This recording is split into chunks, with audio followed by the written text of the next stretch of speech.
All right, so, okay. Postmodernism, we talked about it a little bit, we'll return to it. Now we're going to talk a little bit about Marxism.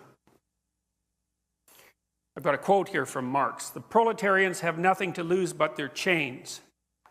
Well, that was pretty good for like 1880 or 1890 or whenever it was he wrote it, somewhere around that period of time. Turned out the proletarians had a lot more to lose than their chains.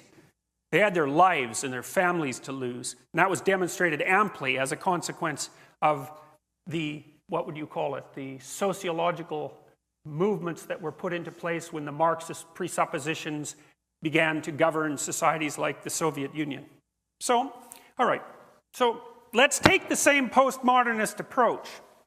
So here's some basic tenets of Marxism. It's bourgeoisie against proletariat. The bourgeoisie are the capitalists, the property owners, those sorts of people. The proletariat, working class, for all intents and purposes. The basic idea is that history itself is nothing but the, what would you call it, the documentation of the struggle of one class against the other. No, like that's wrong, but it's okay because it's too simple, obviously.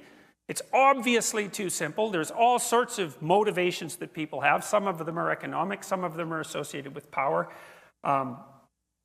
But that's okay. We'll leave that. Let's give the devil his due and say, well, yeah, fair enough. There is still a fair bit of tension between the haves and the have-nots, and maybe that was even more intense in previous societies than it is now. And there's no doubt that economics plays a role in virtually everything that human beings do, and a fairly significant role. So let's accept that as a potential theory. It's simple, but maybe it's practically useful. And then there's kind of an offshoot of that theory, which is that, well, if you're a Marxist, that means you have sympathy for the working class, right? Because that's what you're saying all the time. It's like, well, the poor working class, they're all oppressed, the poor proletariat, you know, and then you're also saying, well, we're the good guys because we're standing on the side of the oppressed.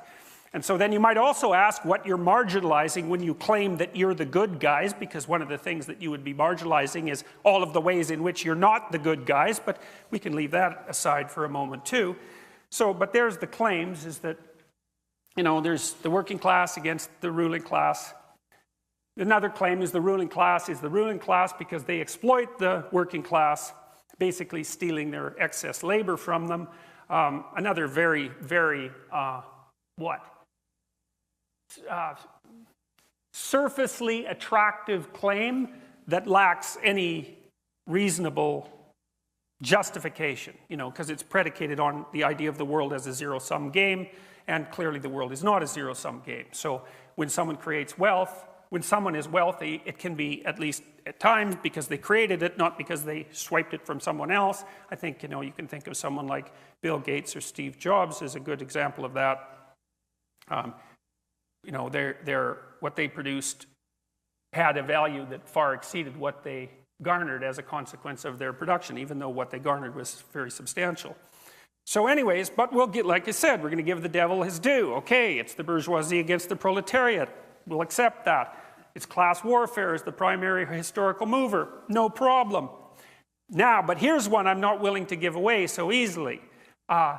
We have sympathy for the working class, primarily, and we're good because of that. No, I'm not going to just like give that away so simply. So let's investigate that a little bit. Let's see if we can actually figure out if that's true. We'll say we use a pragmatic approach, because I'm a pragmatist in the William James sense. Or maybe you could think about it even more deeply and anciently.